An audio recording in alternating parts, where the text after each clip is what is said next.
Welcome to the Ron's podcast. I am the Ron. This would be episode number 22, and this will probably be a short bonus episode. Grab yourself a cup of coffee, a nice comfy chair, and let's chat.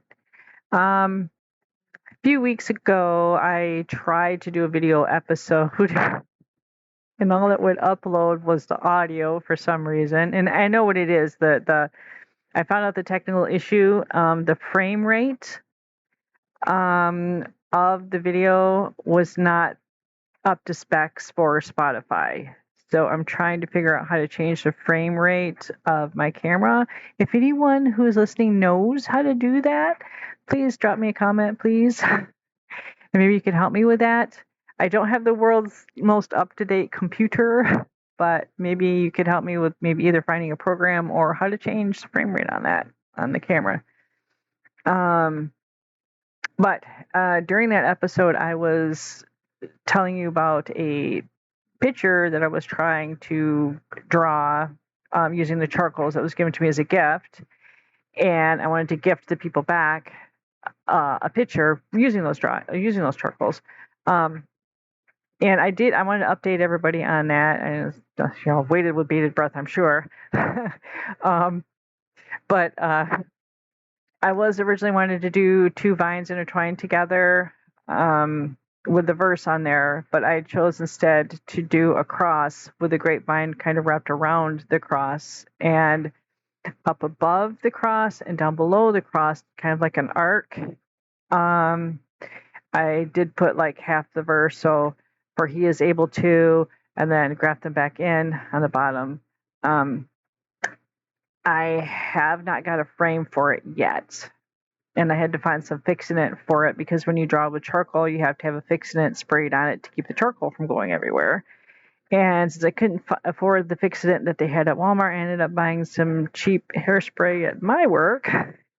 While it isn't the world's greatest thing to use, it will work enough for me to get it into a frame and without it being destroyed. So just letting everybody know about that. But that is not the whole idea of this episode, but I just wanted to update you on that. And I do hope at some point I can at least try to get one video episode in.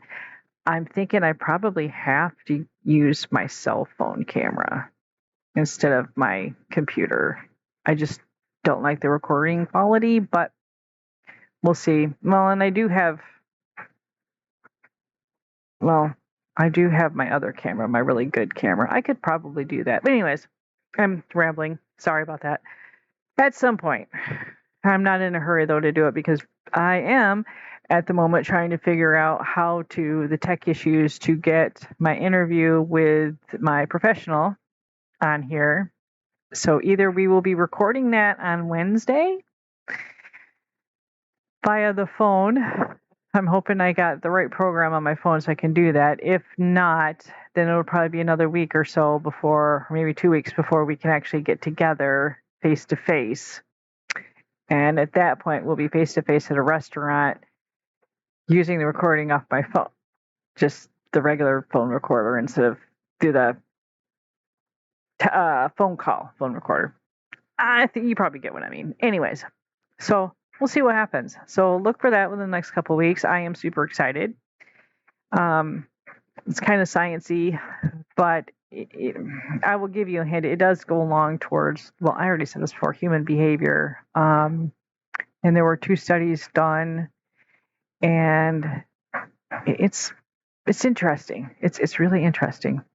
But I wanted to talk about another Bible verse, Hebrews 11:1.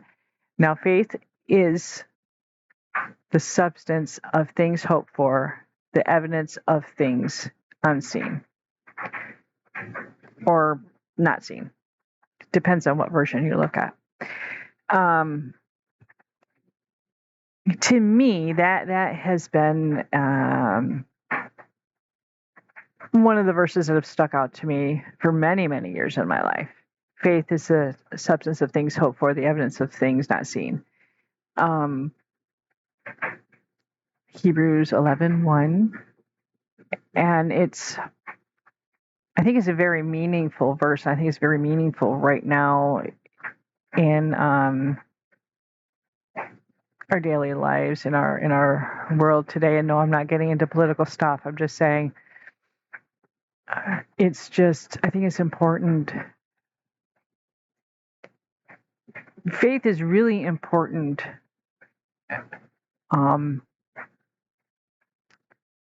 For at least for me, and I'll tell you why it's important for me. Because without it, I would have no hope.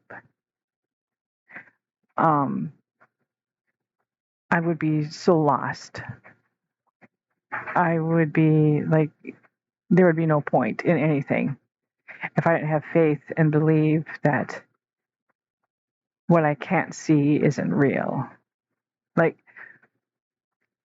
just because you can't see the wind, it doesn't mean it's not there. I mean, you can see the wind blowing the trees, but you can't actually see the wind. But you know it's there.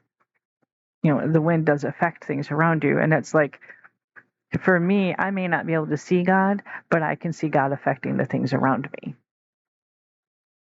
I can see a flower opening up, and I know that's God's hand. I can see people being blessed. I can see babies being born. I can see miracles that have happened. I can see,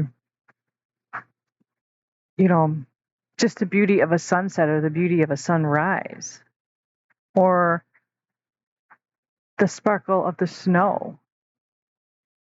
Looks like a field of diamonds sometimes, and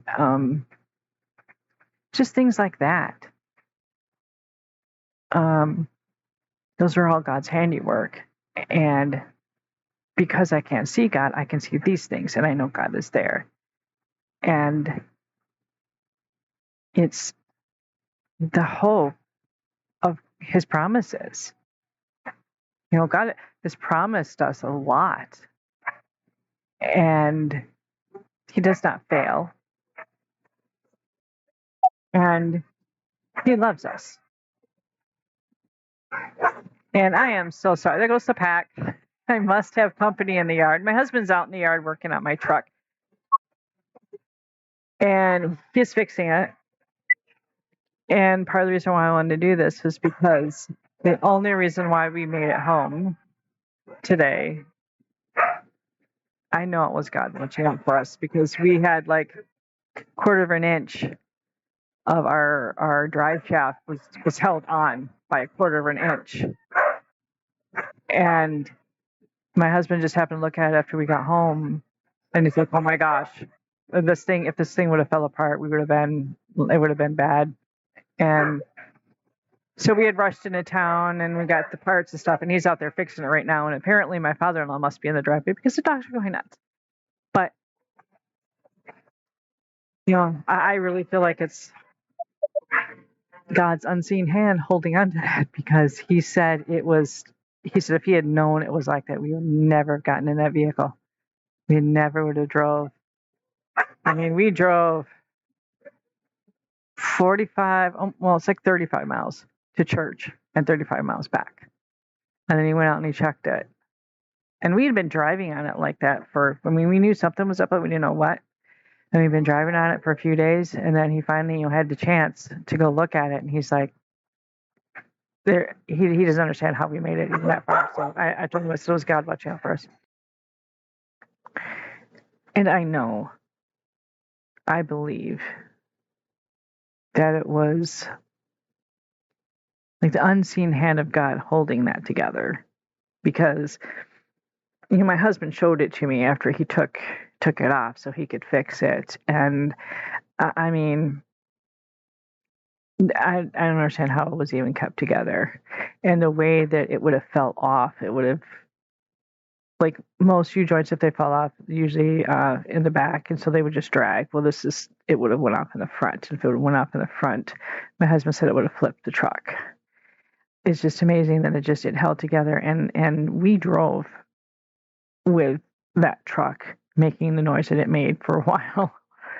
And he just didn't have time to look at it, and he finally did. And it's like, I have faith and belief that God held that together until my husband could get it fixed. And I am thankful for that. And well, I'm sharing this because I want to try to give hope and try to help and try to spread some light.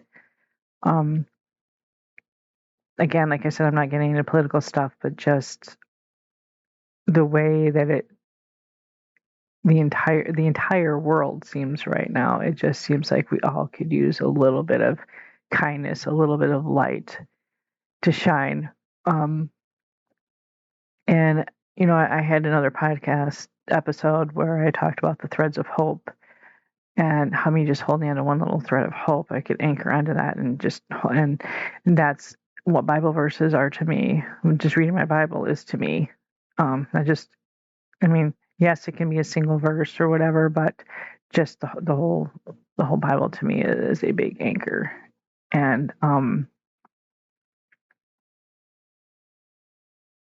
I think it's a good way to share some light with others.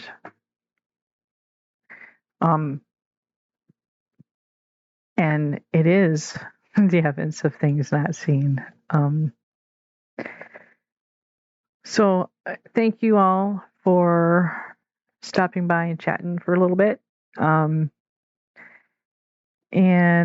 I will hopefully be uploading an episode maybe tomorrow, my guest episode, hopefully, if everything goes right. But thank you so much for stopping by for a chat. More later.